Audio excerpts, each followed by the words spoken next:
Zdravím vás, priatelia. Vítajte na ceste dovnútra. Ďakujem, že ste. Ďakujem, že ste. Dneska by som sa chcel venovať slovu hojnosť. Čo to znamená? Veľa ľudí vidí v hojnosti peniaze, alebo lepšie povedané prosperitu, financie. Veľa ľudí vidí v hojnosti zdravie. Veľa ľudí vidí v hojnosti povolanie a tak ďalej. Čo je ale hojnosť v skutočnosti? Čo znamená hojnosť? Bašar to nádherne nazval. Hojnosť znamená to, že môžeme robiť to, čo potrebujeme robiť vtedy, keď to potrebujeme robiť tak, ako to potrebujeme robiť. Inými slovami, sloboda. Hojnosť je sloboda. To, po čom každý z nás túži, je byť slobodný, lebo keď nie sme zdraví, nie sme slobodní. Keď nemáme dostatok financií, nie sme slobodní. Vždy sme, hovorím z pohľadu intelektu, hovorím z pohľadu mysle. K tomu sa dostaneme. Keď robíme niečo, čo nás nenaplňa, nejakú prácu, ktorú nechceme, nie sme slobodní. Keď sa musíme starať o deti a nemáme čas na seba, nie sme slobodní. Hojnosť je v skutočnosti niečo oveľa viac, ako len zase tie šuflíky a koncepty. Sloboda je niečo, čo sa nedá ohraničiť. Sloboda je niečo, čo nemá začiatok a čo nemá koniec. A hojnosť nemusí prísť len skrz tieto aspekty. Ako vytvoriť hojnosť? Alebo prečo vzniká nedostatok? Už som to teraz rovno povedal. Vzniká z nedostatku. A kde je ten nedostatok? Ten nedostatok vzniká zase len tu. Lebo zase vychádzame z toho, že čo sa deje v nás, sa deje okolo nás. Keď dokážeme naplniť nedostatok u nás vnútri, vonkajšok sa musí prispôsobiť. Je to ako s tým zrkadlom. Nemôžeme stáť pred zrkadlom a čakať, že náš odraz sa na nás usmeje, pokým sa neusmejeme my. Vždy sa musíme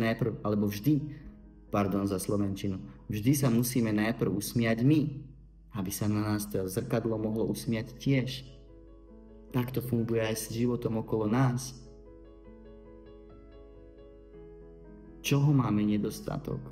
Zdravia? Ako zaobchádzame s tým, čo v sebe nosíme? Ako zaobchádzame s jedlom? Aký máme vzťah k sebe samým? Kde vznikol ten nedostatok, že to telo ho musí kompenzovať tými chorobami? To je trošku iný pohľad na vec.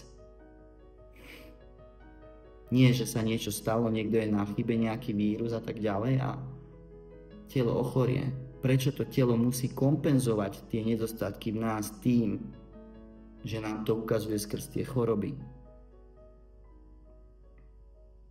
Kde máme nedostatok dávania, keď vznikol, alebo život nám to kompenzuje nedostatkom príjmu.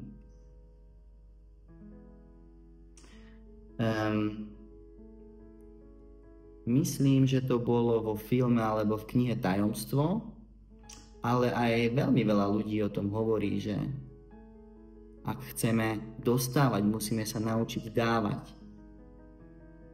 A ja úplne rozumiem, že nie všetci môžeme dávať. Že nie všetci máme na to stále dávať. Keď to je aj nejaký človek, ktorý potrebuje menej ako máme my, či je to 10 centov, 5 centov a tak ďalej. Dávajme, vravia. Ale prečo sa to dávanie zase len fixuje na nejakú fyzickú vec? Keď to vzniká z niečoho, čo nie je fyzické, Ten nedostatok vzniká niekde tu, no. A to, čo môžeme dávať, nemusí byť fyzické. A to, čo môžeme dávať a čo je nefyzické, je oveľa drahšie, ba dokonca nevyčísliteľné a nedá sa to porovnať s tým fyzickým.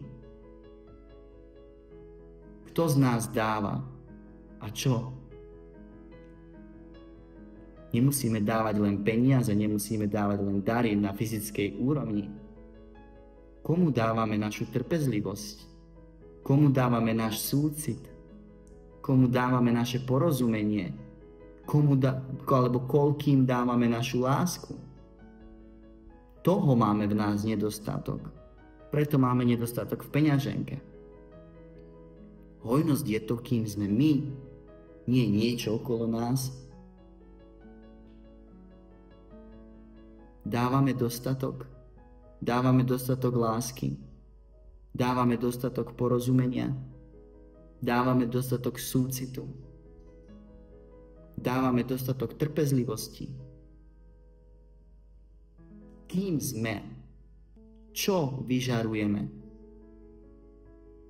Čo je to, kto sme my? Za tým intelektom, za tou myslou je niečo, čo nikdy nebude žiť a nikdy nežilo v nedostatku. A tam sa chceme dostať. A tá realita sa prispôsobí. Nemá na výber. To je niečo, čo môžete vyskúšať. Nemám dôkaz. Ale môžete to vyskúšať. Môžete sa o tom presvedčiť. Keď neustále súdime, posudzujeme, ten partner nemá toto, tá moja práca nemá toto a ja to chcem. Ten šéf, ten kolega, zase sme pri tom, celé naše okolie. Sústredíme sa stále na ten nedostatok.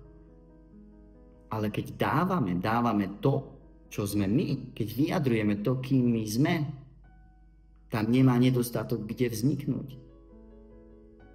A to je jedna vec, ktorú som sa ja musel naučiť, že nejde len o to mať stále plnú peňaženku, ale ide mať to, čo potrebujem vtedy, keď to potrebujem.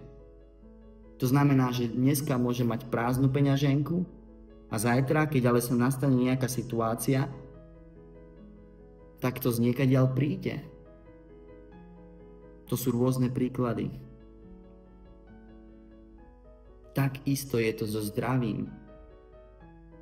Možno to telo potrebuje oddychnúť. Možno by sme mali počúvať, čo nám hovorí. Dodať mu ten oddych. A je to fáza, ktorou to telo musí prejsť, aby nabralo nové sily. Možno nás muselo odstaviť. Možno nás muselo zastaviť. Aby nastal niečo, čo umožní tomu životu pokračovať.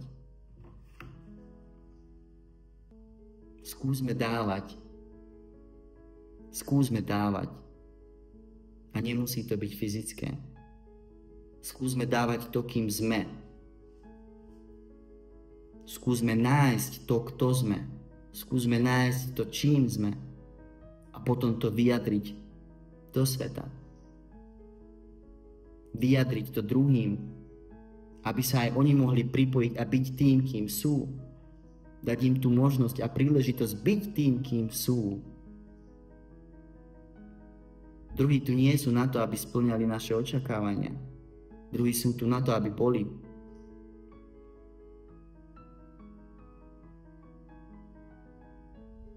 Keď začneme bezpodmienečne dávať, mysel príde s tým, že budeme využití, že si to tí druhí nevážia, že sa to stane normálnym. A čo? Veď ty predsa nechceš získať, ty chceš dávať. Ty chceš vyjadriť to, kým ty si. Prečo nedokážeme byť k druhým tak bezpodmienečný, ako sme k našim deťom alebo k našim kamarátom? Koľkokrát náš kamarát, kamarátka povie nejakú blbosť, ktorá nás zraní. A o 2 dní na to sa na tom spoločne smejeme, takisto s vašim dieťaťom, ktoré vás večer nahnevá, lebo si nechce umyť zuby, ale je čas ísť do postele. Ale keď ho uspávate, aj tak mu dáte pusu na čelo a poviete ho, že ho milujete. Alebo to aspoň cítite. Prečo nemôžeme byť takí aj k nám samým a k svetu? To je hojnosť. Tam neexistuje nedostatok.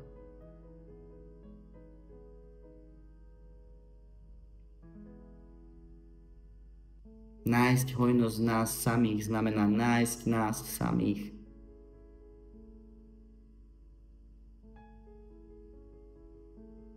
A to nie je hľadanie, že musíme nájsť niečo, čo tu ešte nie je. Je to uvedomenie toho, kým sme.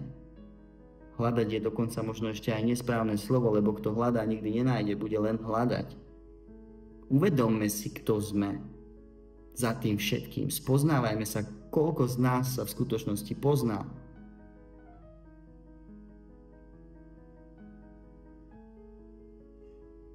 Wow. Tam vzniká hojnosť. Tam vzniká hojnosť. Ja viem, že každý z vás to dokáže, lebo každý z vás to je. Či o tom už viete, alebo ešte neviete. Každý z vás, každý z nás to sme.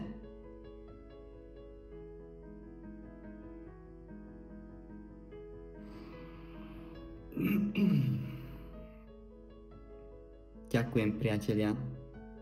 V budúcich videách pôjdeme hlbšie. Už to nebude len o témach. Nastal čas, aby sme išli hlbšie. Nebude to možno pre každého, ale kto tam má byť, ten tam bude. Ďakujem, že ste a milujem vás. Nie tým bla bla bla, ale lebo milujem seba. Pekný deň. Ahojte.